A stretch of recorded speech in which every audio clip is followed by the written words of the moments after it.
창세기 49장 22에서 37절 말씀입니다. 요셉은 무성한 가지, 곧 샘 곁에 무성한 가지라. 그 가지가 담을 넘었도다. 활 쏘는 자가 그를 학대하며 적개심을 가지고 그를 쏘았으나 요셉의 활은 도리어 굳세며 그의 발은 힘이 있으니 이는 야곱의 전능자 이스라엘의 반석인 목자의 손을 힘입음이라. 내 아버지의 하나님께로 말미암나니 그가 너를 도우실 것이요 전능자로 말미암나니 그가 내게 복을 주실 것이라. 위로 하늘의 복과 아래로 깊은 샘의 복과 젖먹이는 복과 태의 복이리로다. 내 아버지의 축복이 내 선조의 축복보다 나아서 영원한 산이 한없음같이 이 축복이 요셉의 머리로 돌아오며 그 형제 중 뛰어난 자의 정수리로 돌아오리로다. 사랑하는 형제 여러분, 6월 22일 수요일 새벽 묵상에 오신 것을 환영합니다. 한 아버지의 자식들일지라도 각기 복과 상급이 다른 것은 자유의지를 어떻게 쓰는가에 달려 있습니다. 하나님께서는 자유의지를 주셨으므로 마음과 뜻과 힘을 무엇을 사랑하는 일에 어떻게 쓰는가에 따라 심은 대로 갚으십니다. 예수님께서는 뜻을 다하여 하나님을 사랑하라 하셨습니다. 내 마음을 다하고 목숨을 다하고 뜻을 다하고 힘을 다하여 주 너희 하나님을 사랑하라 하셨습니다. 뜻을 다한다는 것은 자유의지로서 뜻을 세워 도전하는 것을 말합니다. 하나님 사랑, 이웃 사랑을 위해 자유의지를 적극적으로 사용하여서 의지를 가지고 비전을 품어 도전하는 것을 말합니다. 좁은 문으로 들어가라고도 하셨는데요. 좁은 문으로 비집고 들어가서라도 아무도 안 가는 길을 혼자서 걸어가는 사람은 뜻을 세웠기 때문에 그럴 수 있는 것입니다.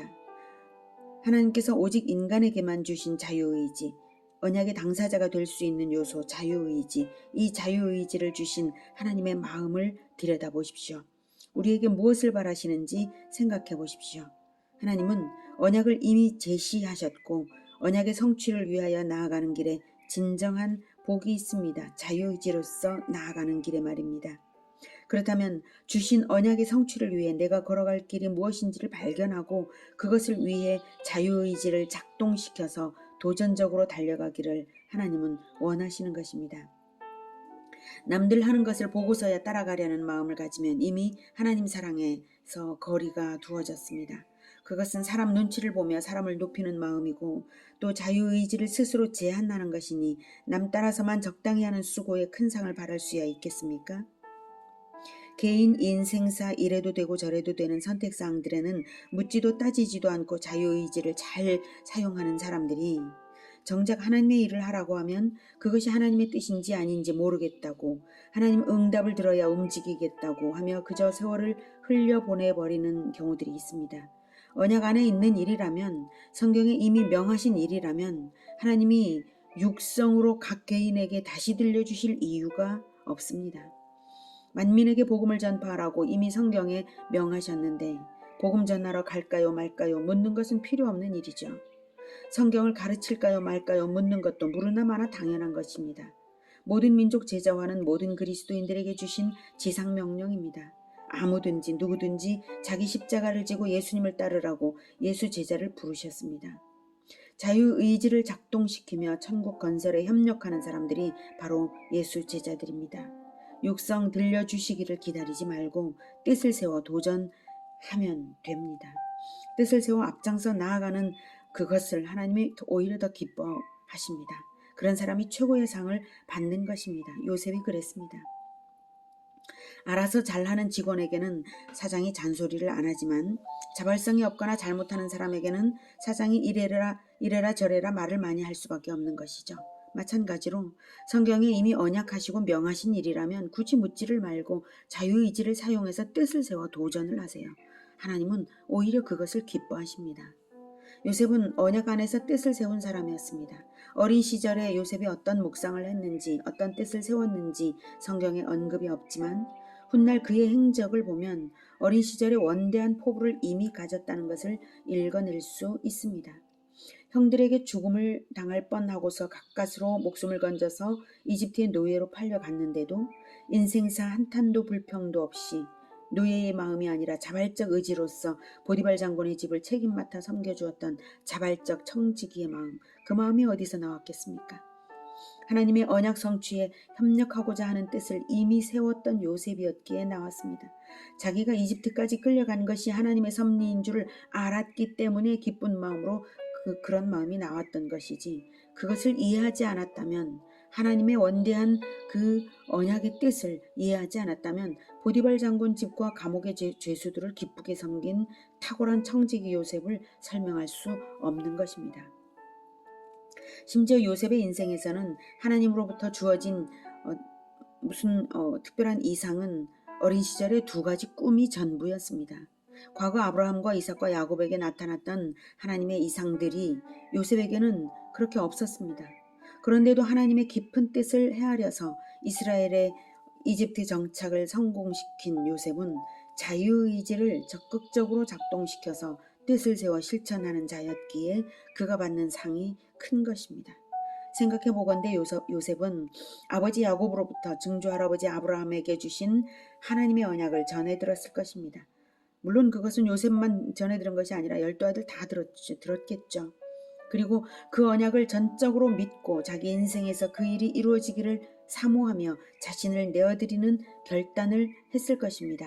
그 결단의 응답으로서 하나님께서 두 가지 꿈을 주셨을 것이라고 저는 생각합니다. 아브라함에게 주신 언약을 다시 보죠. 창세기 15장 5에서 7절. 그를 이끌고 밖으로 나가 이르시되 하늘을 우러러 뭇별을 셀 수 있나 보라. 또 그에게 이르시되 네 자손이 이와 같으리라. 아브라함이 여호와를 믿으니 여호와께서 이를 그의 의로 여기시고 또 그에게 이르시되 나는 이 땅을 내게 주어 소유를 삼게 하려고 너를 갈대아인의 우르에서 이끌어낸 여호와니라. 네, 이렇게 가나안 땅과 별같이 많은 후손을 언약하셨습니다. 그렇게 주기 위해서 갈대아인의 우르에서 그 머나먼 길을 이동도 하게 하신 그 하나님이 바로 요셉도 이동하게 하신 것입니다. 그리고 그 놀라운 일이 가능하도록 하나님이 어떻게 일하실지도 아브라함에게 알려주셨습니다. 그것은 바로 이방 강대국의 노예로 400년 사는 동안에 별같이 많이 번성하고서 가나안 아모리 족속을 심판하기 위해 가나안으로 돌아오는 거대한 민족 대이동 프로젝트였습니다. 13절부터 나오죠. 여호와께서 아브라함에게 이르시되 너는 반드시 알라. 네 자손이 이방에서 객이 되어 그들을 섬기겠고 그들은 400년 동안 네 자손을 괴롭히리니 그들이 섬기는 나라를 내가 징벌할지며 그 후에 네 자손이 큰 재물을 이끌고 나오리라. 너는 장수하다가 평안히 조상에게로 돌아가 장사될 것이요 네 자손은 4대 만에 이 땅으로 돌아오리니 이는 아모리 족속의 죄악이 아직 가득 차지 아니함이니라 하시더니. 네. 그렇게 해서 땅까지 분명하게 확정해 주시죠. 그날에 18절에 여호와께서 아브라함과 더불어 언약을 세워 이르시되 내가 이 땅을 애굽 강에서부터 그 큰 강 유브라데까지 네 자손에게 주노니 하면서 족속들의 이름까지 다 알려주십니다. 너무나 구체적으로. 이 거대한 계획은 증조 할아버지 아브라함 때에 이미 주어져서 출애굽의 프로젝트는 이미 주어져서 야곱의 12아들들에게까지 다 전해졌습니다. 이집트인 줄만 몰랐을 뿐이죠. 그들 중 오직 요셉은 그것을 깊이 묵상하고 자기 자신을 그 원대한 비전의 성취를 위해 올려드렸을 것입니다. 누군가는 민족 대이동의 선구자 역할을 해야 할 텐데 자기를 써달라고 그러지 않았을까요? 그래서 하나님은 민족 대이동이 바로 식량 문제 때문에 일어날 일이고 이스라엘 민족을 먹여 살리는 일로서 민족 대이동을 가능하게 할 일이 바로 요셉이 할 일임을 곡식단이 절하는 꿈을 통해 암시하신 것입니다. 곡식단이 절하는 꿈.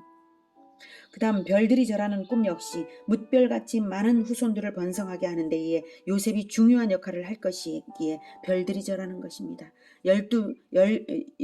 별들은 해와 달과 별들은 바로 뭇별같이 많은 모든 별들을 대표하는 별들이죠.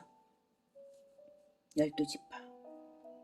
요셉은 하나님과의 의사소통이 어떻게 이루어졌는가 하면 꿈의 암시를 이해함으로써 하나님과 의사소통이 되었던 것입니다. 그러지 않았다면 두 관원장의 꿈을 즉석에서 그렇게 쉽게 풀어내고 바로의 꿈을 즉석에서 그렇게 쉽게 풀어내는 지혜가 어떻게 설명될 수 있겠습니까?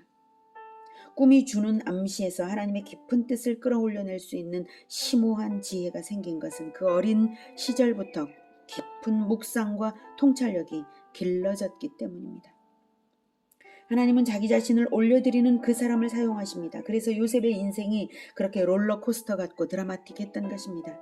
그렇게 하시는 하나님의 손길을 요셉은 충분히 이해하고 협력했던 것입니다. 군말 없이 불평 없이. 자기를 내어드리는 자발적 결단이 있었기 때문에 순종하고 조용히 있었던 것입니다. 우리에게도 민족 대이동을 방불을 하는 원대한 비전이 있는 것 아시죠? 마태복음 28장 18, 19, 20절에서 예수님은 오고 오는 모든 교회 모든 제자들에게 모든 민족 제자화를 명하셨습니다. 하늘과 땅의 모든 권세로서 명하셨고 하늘과 땅의 모든 권세로서 동행을 보장하셨습니다. 이게 보통 일인가요? 이 놀라운 비전을 들을 때에 우리는 즉각적으로 자기를 내어드리는 헌신 결단을 해야 하는 것입니다. 복받기 원한다면. 그렇게 인생을 내어드리면 하나님은 우리 인생을 이끌어 가시면서 어느 날 하루아침에 눈을 떴더니 궁궐로 부름을 받고 총리의 자리까지도 끌어올려 주시는 그렇게 드라마틱한 일들이 일어날 수 있는 것입니다. 요셉의 비전과 헌신이 담을 넘는 무성한 가지와도 같았기에 하나님께서 그렇게 축복하신 것입니다. 22절 요셉은 무성한 가지 곧 샘 곁에 무성한 가지라 그 가지가 담을 넘었도다. 활 쏘는 자가 그를 학대하며 적개심을 가지고 그를 쏘았으나 요셉의 활은 도리어 굳세며 그의 팔은 힘이 있으니 이는 야곱의 전능자 이스라엘의 반석인 목자의 손을 힘입음이라. 활 쏘는 자의 학대는 10명의 형들의 학대를 연상시킵니다. 마귀가 요셉을 학대함으로써 하나님의 일을 방해하려고 했지만 형들을 통해서요. 도리어 요셉의 인생은 전능자 하나님의 손에서 강대국 애굽이라는 거대한 시스템을 탄 것입니다. 이스라엘의 반석인 목자 하나님은 이스라엘을 드넓은 목초지 고센 땅에 이끌어 가시려고 푸른 초장에 눕게 하시려고 요셉을 그렇게 하신 것입니다. 요셉 지파는 넘치는 결실의 축복, 전능자의 도우심의 축복을 받았습니다. 25절부터 복이란 낱말이 8번이나 나옵니다. 복. 하나님이 요셉에게는 무진장 복을 주시고 싶으신 것입니다. 48장에서 이미 요셉의 두 아들 므낫세와 에브라임을 축복했는데 이번에는 둘을 통틀어서 요셉에게 다시 겹치기로 주시는 것입니다. 샘 곁에 무성한 가지는 물이 부족하지 않으므로 기후와 조건에 관계없이 아주 왕성하게 열매를 잘 맺죠. 담을 넘어 이웃에게까지 혜택을 끼치는 자입니다. 애굽 총리로서의 생활에서 이미 성취되었고요. 활 쏘는 자가 적개심으로 쏘았으나 요셉의 활이 도리어 굳세다고 했죠. 대적의 모략과 침략을 많이 받지만 오히려 모든 대적을 이겨내는 자입니다. 대표적인 지도자는 에브라임 지파의 여호수아입니다. 분열왕국 시대의 북왕국은 에브라임 지파가 중심이었습니다. 10지파의 중심이 바로 에브라임 지파, 요셉 지파입니다. 알맞은 비와 햇빛과 기온, 풍부한 수자원 등의 자연적 혜택과 자손의 번성과 목축의 번성 축복도 받았습니다.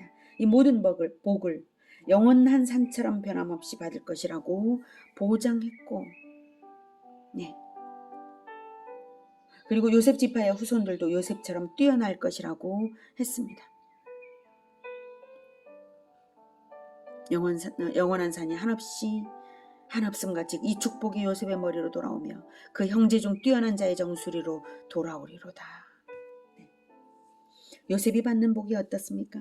우리가 이런 복을 받아야 하지 않겠습니까? 물질적 축복 엄청나죠. 하늘의 복과 아래로 깊은 샘의 복과 젖먹이는 복과 태의 복과 네 아버지의 축복이 내 선주의 축복보다 낫다고 했습니다. 요셉이 받는 복을 우리가 받아야 되지 않겠습니까? 뜻을 세워서 하나님을 사랑하십시오. 하나님과 함께 꿈을 꾸십시오. 요셉처럼 무슨 환상을 보아야만 행동할 것이 아니라 언약을 믿는다면 결단하고 행동하십시오. 이미 주어졌지 않습니까? 언약도 주어졌고 사명도 주어졌지 않습니까? 더 기다릴 것도 없고 머뭇거릴 이유가 없습니다. 요셉은 증조 할아버지부터 이어져 오는 언약을 마음에 새기고 또 새긴 사람입니다. 그리고 17살에 받은 두 가지 꿈을 마음에 품고 언약을 주시는 하나님의 마음을 더듬어 찾으며 읽어낸 사람입니다. 묵상하는 사람입니다.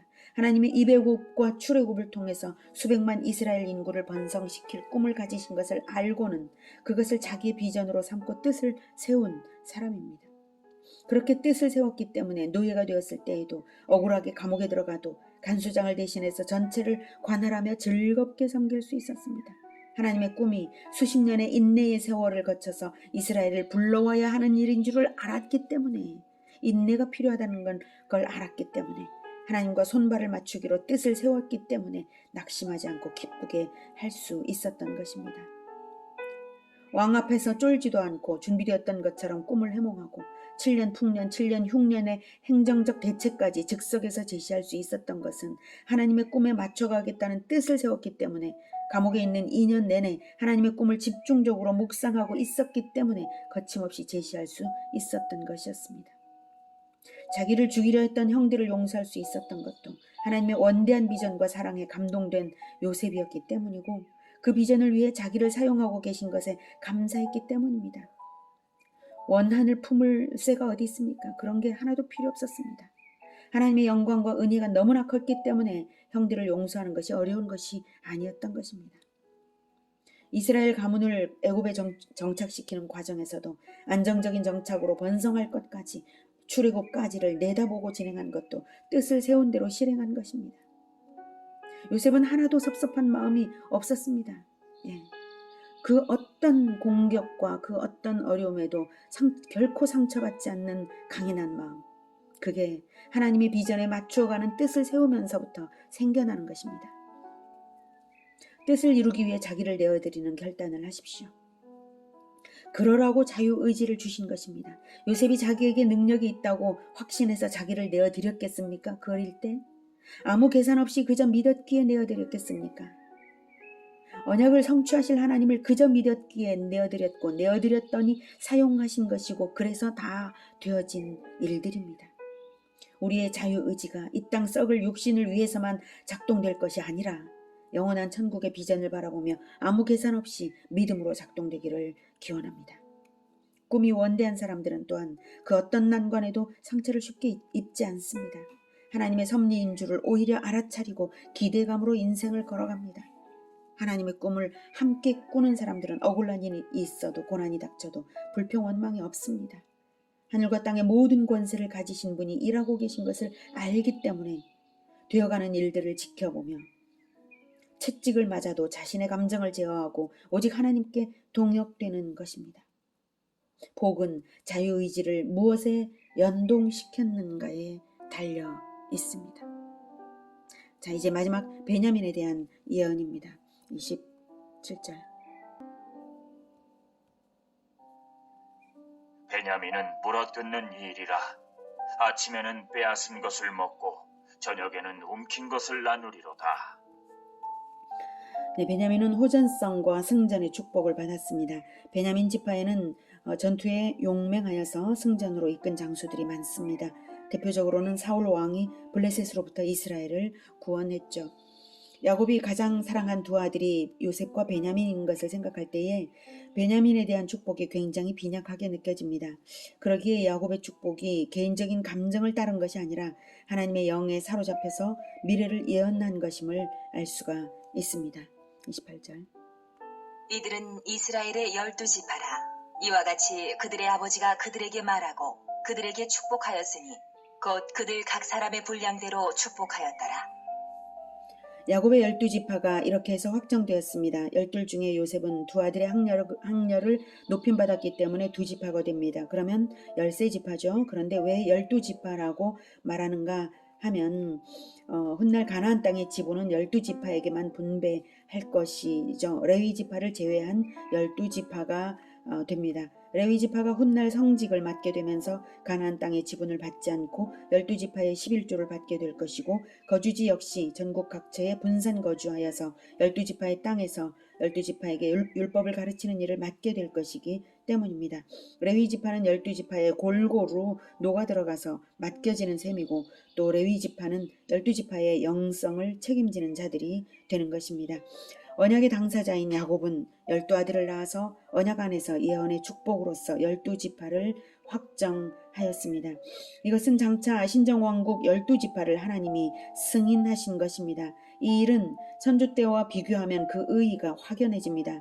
아브라함이 낳은 다른 아들들이 신정왕국의 구성이 되지 못하였고 이삭이 낳은 에서도 신정왕국의 구성이 되지 못하였는데 야곱의 12아들들은 신정왕국의 구성으로 전체를 하나님이 승인하신 것입니다.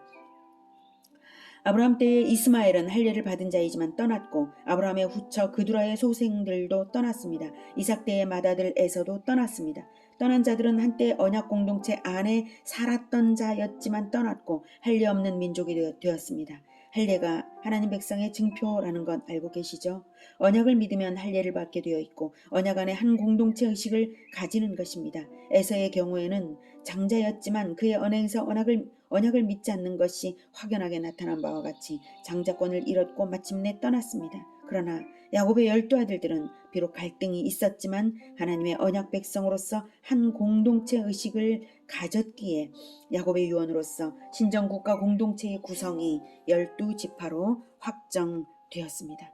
야곱의 유언으로서 신정국가 공동체의 구성을 확정하는 의의가 참으로 지대한 것입니다. 과거의 민족 구성의 결속력이 불안정했다면 이제 드디어 분리되지 않는 결속으로 새로운 역사의 단계로 들어가게 될 것입니다. 이것이 우리에게 어떤 깨달음과 예고를 주고 있나요? 야곱은 12아들을 낳았지만 예수님은 12제자를 낳으셨습니다. 혈통의 이스라엘은 결국 그리스도를 버림으로써 언약을 떠났습니다. 그러나 예수 그리스도 안으로 들어오는 새로운 이스라엘이 형성되었습니다. 바로 예수 그리스도를 왕으로 영접하여 하나님의 자녀가 되는 믿음의 사람들이 바로 새 이스라엘입니다. 예수님은 12제자를 통하여 오고 오는 시대의 모든 믿음의 사람들을 낳으시고 계십니다. 그렇다면 우리도 천국 생명책에 기록되는 예수님의 12제자 중 어느 지파에 속해 있을 것이 분명합니다. 마태복음 19장 28절에서 예수님께서는 12제자들에게 말씀하셨죠. 세상이 새롭게 되어 인자가 자기의 영광의 보좌에 앉을 때에 나를 따르는 너희도 12보좌에 앉아 이스라엘 12지파를 심판하리라. 네. 심판권을 가진 왕적 존재가 된다는 뜻이고 이 12지파는 구약의 12지파가 아니라 12제자를 중심으로 거듭나는 하나님의 백성들을 말합니다. 물론 구약의 12지파를 포함하죠. 네. 예수님께서 재림하실 때 새하늘과 새 땅에서의 질서는 12사도들이 큰 줄기를 이루는 것입니다. 거기에는 구약의 성도들도 진정한 성도들도 다 연합되어 있을 것입니다. 구약 성경은 원리를 주고 신약 성경은 그 실현과 적용입니다. 이미 구약에서 가르쳐 준 것을 바탕으로 신약을 읽을 때에 그 진리를 적용하며 읽어야 할 것입니다. 신약 성경이 생략하고 있는 것들이 많습니다. 이미 진리를 구약에서 가르쳤기에 부연하지 않고 믿음이 있는 자는 알아듣고 따르라는 것이죠. 정말로 천국의 기초가 12사도라는 것을 요한계시록 21장 14절에서 말합니다. 그 성의 성곽에는 12기초석이 있고 그 위에는 어린 양의 12사도의 12이름이 있더라 라고 말하고 있지 않습니까? 그리고 요한계시록 21장 26, 27절에는 사람들이 만국의 영광과 존귀를 가지고 그리로 들어가겠고 무엇이든지 속된 것이나 가증한 일 또는 거짓말을 하는 자는 결코 그리로 들어가지 못하되 오직 어린 양의 생명책에 기록된 자들만 들어가리라 라고 어린 양 그리스도의 도리를 믿고 따른 자들을 들어간다고 하고 있습니다. 그러니 우리 또한 믿음으로 예수님 안에 들어왔다면 생명책에 기록된 것이고요. 12사도 중 어느 지파에 속해 있을 것이 분명합니다. 신약성경의 가르침의 계보는 기록을 남기지 않았기에 모를 뿐 천국의 생명책에는 차곡차곡 기록되고 있죠. 자, 이제 중요한 것은 이것입니다. 그들 각 사람의 분량대로 축복하였더라. 네.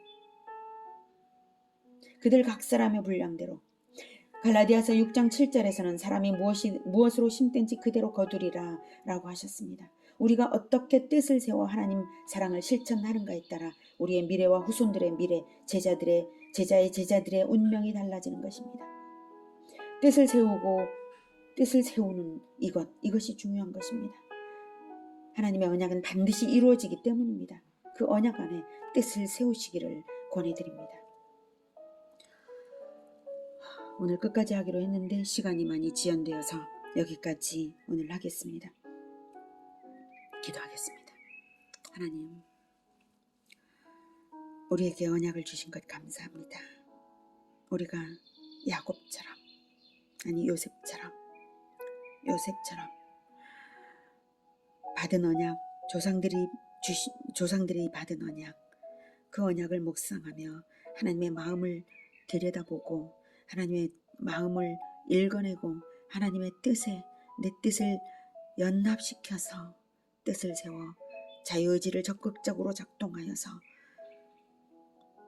우리를 내어드리는 자로 살겠습니다. 나를 내어드립니다. 우리의 인생을 사용하셔서 하나님의 뜻을 이루어 주시옵소서. 하나님의 뜻이 내 인생에서 어떻게 더욱 구체화되어 갈지 기대하며 늘 뜻을 세워 실천하는 우리 모두가 되게 도와주시옵소서. 예수님의 이름으로 기도드립니다. 아멘. 이어지는 시간은 개인 기도 시간입니다.